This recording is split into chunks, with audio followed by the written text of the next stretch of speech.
Welcome to My Personified Mind, where concepts are personified and molded into impressive main characters. My name is RJB. And I'm Fear. Today we'll be diving into the biases of one of my 3 core values, by having Fear interview my emotional reasoning behind being a feminist. I hope you're ready. I think I dug my ego's grave well enough when I interviewed you last week. Let's just tear off the band-aid. Just remember, our safe word is anti-disestablishmentarianism. How could I forget? So, RJ, introduce me to the world where your feminist bias grew up. I feel like I was born into a world where I was practically forced to view women as the almighty arbiters of truth. What do you mean when you say forced? Well, my single mother was almost entirely on her own when she went into labor with me. My father was a deadbeat, my mother's father was an abusive deadbeat, and my mother's sister had so many unhealthy relationships with men. The home I grew up in wound up being a nesting ground for scorned women. My uncle was there, but he had been so conditioned to avoid the conflict. Sounds like the foundation of your reality was pretty unbalanced. I think I understand what you're saying because there really wasn't any room for a man to be a positive role model. And while growing up as a man, it was hard to be masculine when masculinity seemed to be against the law and banned from my emotional library. My mother tried to be a father figure, but that was kind of confusing for me. She's objectively a woman, and I was just the potential to be as toxic as my father. That sounds very confusing and kind of like a precursor for an awkward interaction with yourself when you would look into the mirror. Did you have any positive male role models growing up? My uncle was kind of like an older brother, I guess, but he was also my mother's younger brother, so it was in his best interest to do whatever my mother said. My paternal grandpa tried to be a placeholder for his son, but when I would get the chance to see him, there was a contingency. My paternal grandparents spoiled me, and they tried to keep it a secret, but they would usually get in trouble with my mother because I told her everything. It seems like it was hard for you to have a reasonable relationship with men in general. How was your relationship with your mother? I was such a mama's boy. Somehow that doesn't surprise me. Right? If you've ever seen the movie The Water Boy, I was pretty close to being just like Bobby Boucher. Mama said this, Mama said that. I had a very close relationship with my mother when I was growing up. We'd snuggle a lot, I'd brush and braid her hair, and I trusted everything that she told me. I feel like I needed her, but who else was I supposed to rely on to take care of me? Did you ever feel like you were being manipulated?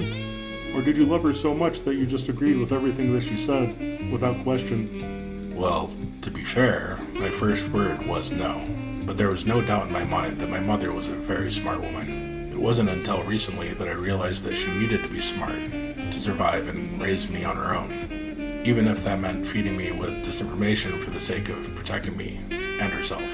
My mother is a very strong woman, and even if she just needed to be strong to keep us alive, she did set a pretty high standard for the kind of women I would admire.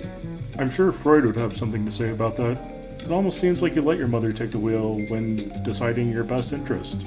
That's an accurate assumption, and because I looked up to her like a god, I always felt I needed to protect and defend her from everything. Was it nice to find purpose so early in life? Because that seems like a lot of weight for a child's shoulders. Well, when I could put the direction of my life in the hands of someone I admired so much, the job of protecting her came naturally. Little did I know that I was indirectly teaching myself to believe that I needed to protect all women, through transitive properties, of course. What made my vocation even more stressful was that my mother always seemed to be under fire. When I was 4, we got into a serious car accident that nearly killed me, but all I could think about was the safety of my mother. I was basically being raised to become my job. Becoming your job can be taxing for any mind who doesn't think it's doing its job well or well enough. What seems awkward to me is that you believed your job was to protect all women from terrible men. Even though you weren't a man yet, you had to have known that you were going to be. How did you rationalize your genetic identity? Growing up, there was a part of me that always wanted to be a girl. And even to this day, there's still a part of me that wishes I was a small woman rather than a large man. I have made concessions with the fact that I will never actually be a woman by understanding that I'm not just the hairy vessel I grew into. A few years ago, when I learned that I'm sapiosexual, I came to the conclusion that I am my mind, and that my body only exists to protect my mind. I think it's safe to come to that conclusion, considering you might have been putting women on such an unfair pedestal. What was it like to mature? before you figured out that you're more attracted to intelligence than you are to, well, sexuality?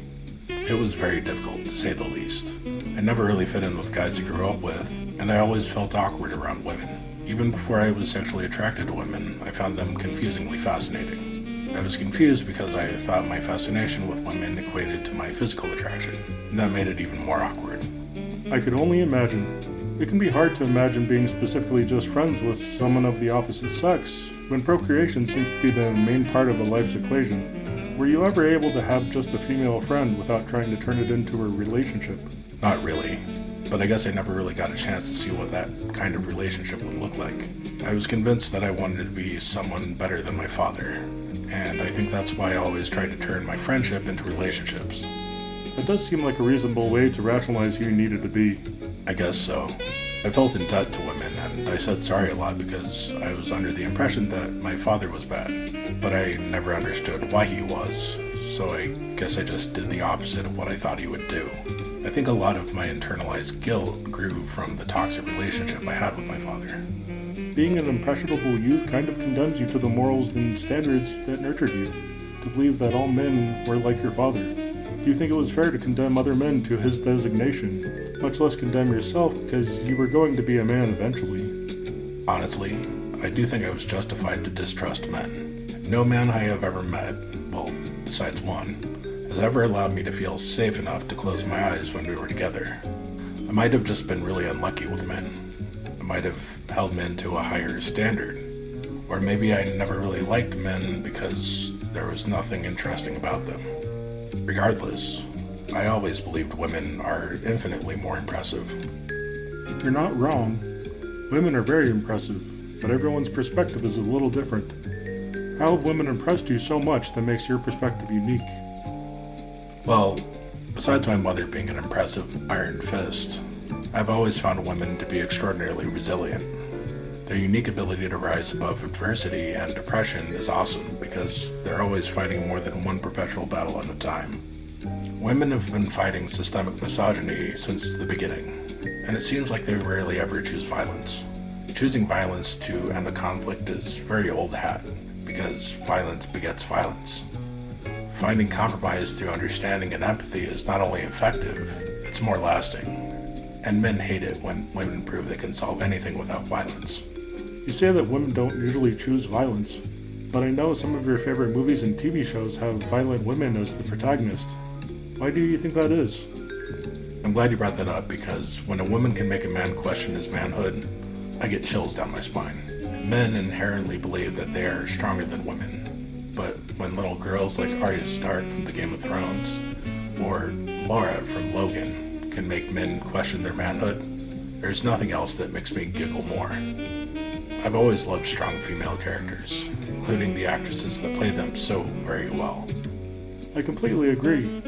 What are some of your favorite representations of strong female characters? I think Charlize Theron in Ian Flux was one of my first crushes. Mila Jovovich in The Fifth Element is absolutely amazing. Yen Ki, the landlady from Kung Fu Hustle, Maisie Williams from The Game of Thrones, Daphne Keane from Logan, Mary Elizabeth Winstead from Scott Pilgrim vs. the World, and Scarlett Johansson from The Black Widow are only a few that I can come up with right now. I'm sure there are tons more, but we'll probably get to that later down the line. I'm positive more will appear when we start doing our research because I think that's kind of the point of what we're doing. Are you going to focus primarily on strong women when we start researching feminism and women's rights? Another good point, because I don't think the noisiest characters are always the most impactful, and strength is a lot more than the ability to inflict violence. I believe that the sounds of the silent sometimes echo further than those who scream, and from what I understand, that's how the women's rights movement started. There was a very elaborate whisper campaign that reached the ears of male leaders and convinced them to orchestrate some of the first impactful changes for women's rights. Most ways of feminism don't want men to solve their problems for them. So how will you be influential without failing the Bechdel test? That's a concept I've been working on for a very long time. When I was younger, I was under the impression that I needed to be a protector and that my goodwill toward women would be a boon. I was always the nice guy in the friend zone, and I would get frustrated with why being a nice guy wasn't more attractive. The kind rejections from the women I was attracted to never stopped me from being nice, though, and they did encourage me to figure out how I could be more respectful to a woman's journey. I do appreciate that you enjoy the journey because most of the time, the destination isn't nearly as impressive. How did you go about giving credence to a woman's journey? Well, I started to listen more, ask more questions, and try not to disarm them of their agency to overcome society's challenges. I started to see through the struggle of being a woman as a part of who they are, and because a man's reality takes so much, I believe that allowing women to make their own decisions is more important than trying to dictate their narrative. Sometimes I just do things for women without asking, but I try not to take over or take credit, and I try to be cognizant and supportive of their journey. If I was told that my mind and body was going to work against me for the rest of my life, I wouldn't feel as fulfilled if someone completed my journey for me. I appreciate that sentiment because it kind of correlates to our relationship. You really stopped trying to tell me who I am, and now you are allowing me to be who I want to be. How are you going to echo that sentiment into your research of feminism and women's rights? Kind of like what we are doing right now. I am going to acknowledge my bias when I approach my research, and try to be as pragmatic as possible about everything that I read and watch. Feelings will absolutely arise when I'm deep into my research, and trying to understand why my emotions are rational and intellectual will help me understand why I read into the research the way I do. So how do you think your interpretation of a strong woman makes you a feminist? Well, I think not defining women by their bodies is one reason. I also have a very specific vision of what the most iconic scene from my life would look like if it ever happened. Oh yeah? Yeah. I have this vision of a desolated battleground with piles of bras and makeup burning, phallic towers crumbling, and while me and a few men are at the bottom of a hill cheering on a victorious team of women at the top.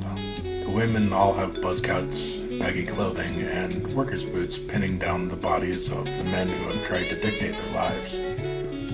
I love that image. Me too. Because internalized misogyny has been oppressing women for way too long. Humanity has gotten too comfortable with men being in power because of how we define power. Women deserve the respect to be taken seriously, and every mind needs to be able to give women the space to be marvelous for a while, until minds can forget the deep-seated masculine behaviors that have been writing history. I'm excited for you, and I'm excited to finally be able to participate intentionally in your learning. I appreciate you letting me interview today, RJ. It's not very often that emotions get a chance to interview the mind, and I think you were able to set an accurate north on your moral compass.